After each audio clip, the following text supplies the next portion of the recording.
Doctor Ayub زندہ آباد. ساتھیوں تشریف رکھیں.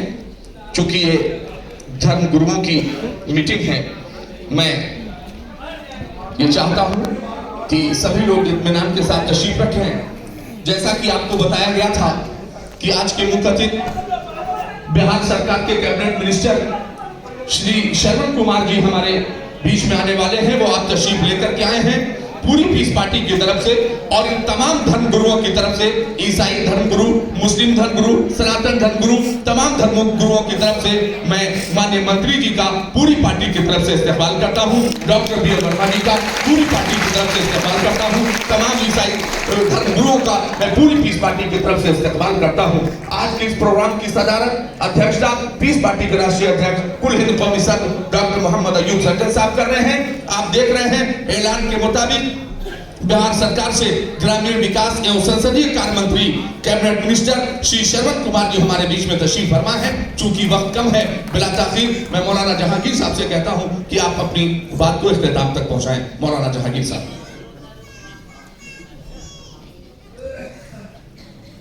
میں بیان کر رہا تھا، بتا رہا تھا کہ دشمنوں نے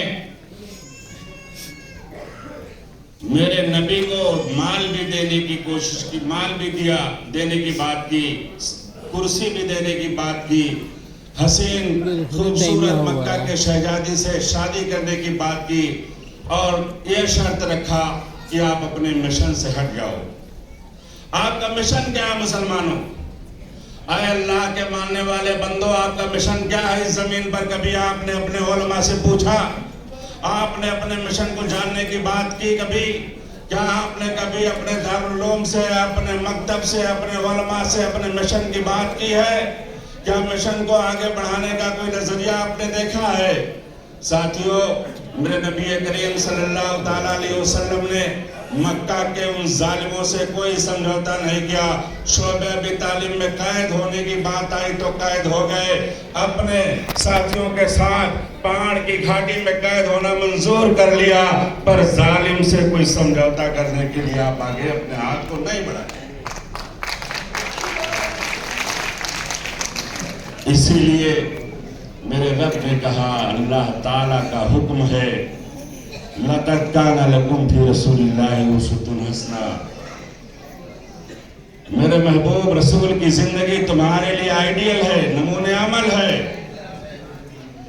تو میرے نبی کا طریقہ کار یہ رہا کہ ظالم سے سمجھوتے کی بات نہ کی، اس کے شرط پر سمجھوتا نہیں کیا، اپنے شرط پر سمجھوتا کرنے کی بات کی ہے. ظالم کے سامنے گھٹنے نہیں ٹیکے، ظالم کے سامنے اپنے مشن کو آگے لے جانے کے لیے اپنی بات رکھی تھی، ان کی شرط نہیں مانی. یہاں تک کہ اپنے مقدس گھر مکہ کو چھوڑنے کی بات بھی آ جاتی ہے، چھوڑنے پہ راضی ہو جاتے ہیں، ساتھیوں کے ساتھ اپنے وطن مکہ کو خیر آباد کر دیتے ہیں، پر ظالم سے سمجھوتا نہیں.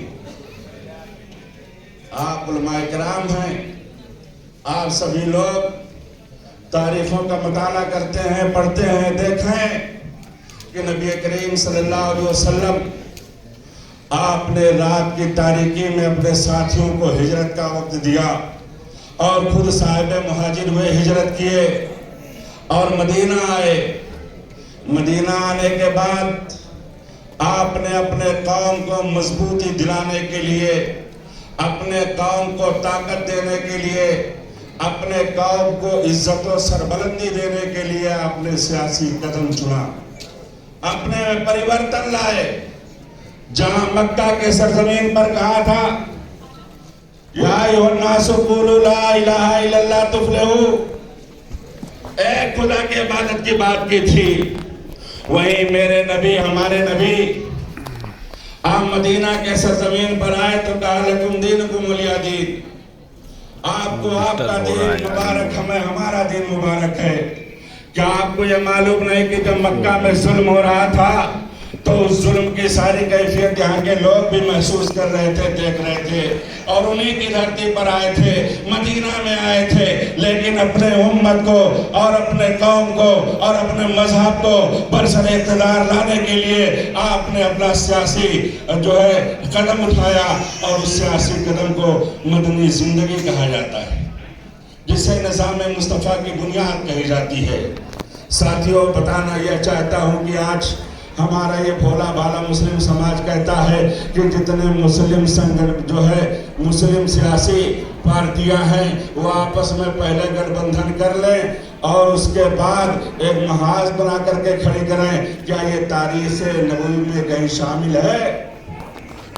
मुताला करके देख लेना, पढ़ लेना। अगर ज़हन में बात नहीं होगी तो आप निकाल करके पढ़ लेना कि क्या मदीना में अब्दुल्ला बिन अबी सैलूल भी वहां का ताजवर बादशाह था। क्या मेरे नबी ने उससे इत्तेहाद किया? जिस तरीके से हम पीस पार्टी वालों पर यह दबाव बनाया जा रहा है, बताया जा रहा है कि पहले तुम मुस्लिम सियासी पार्टियां इकट्ठा करके मैदान में आओ, क्या नबी का तरीका रहा कि पहले आपने उसको इकट्ठा किया?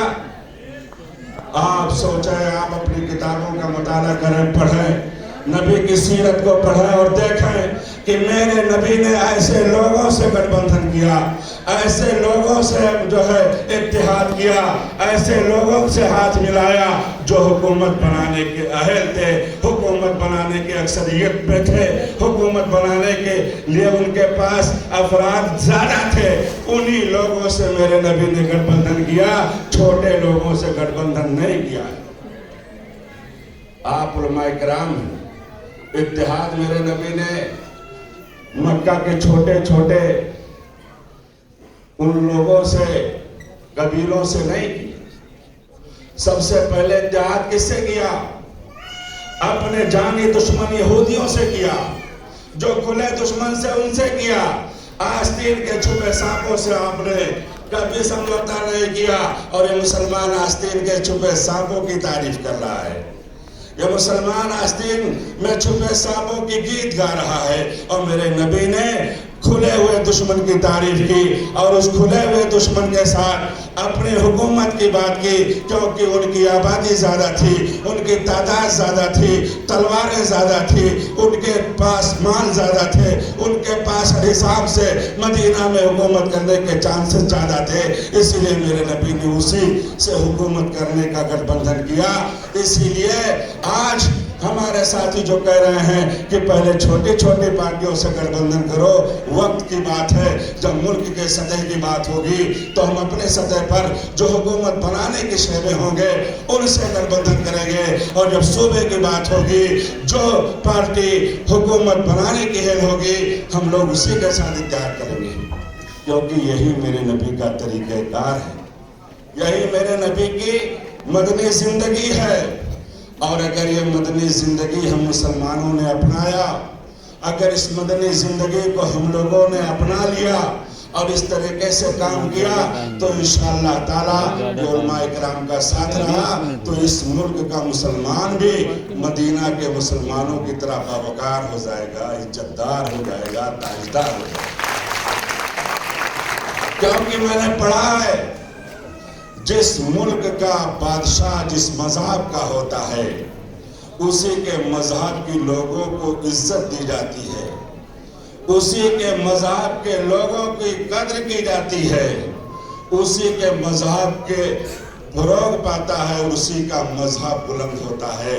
इसीलिए ये मेरा मिशन रहा कि हम जिस मुल्क में रहें, मोहब्बत करें, इक़्तिदार को अपने हाथ में लें, उसके साथ मिलकर रहें। जो पूरे मुल्क में हुकूमत बनाने की ताकत रखता हो, उसके साथ मुत्तहिद होकर हुकूमत बनाएं, ताकि मेरे ऊपर कोई जुल्म ना कर सके और मैं उनके जुल्म से बचा भी रहूं और अपने समाज को आगे ले चलूं।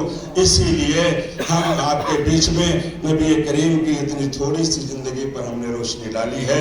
आप उलमाए किराम हैं, आप खुद अल्लाह ताला ने इल्म से नवाजा है। आप मुताला करें, तदब्बुराना फ़ेल के साथ इस पर अमल करें, इंशाअल्लाह कामयाबी होगी। अस्सलाम वालेकुम।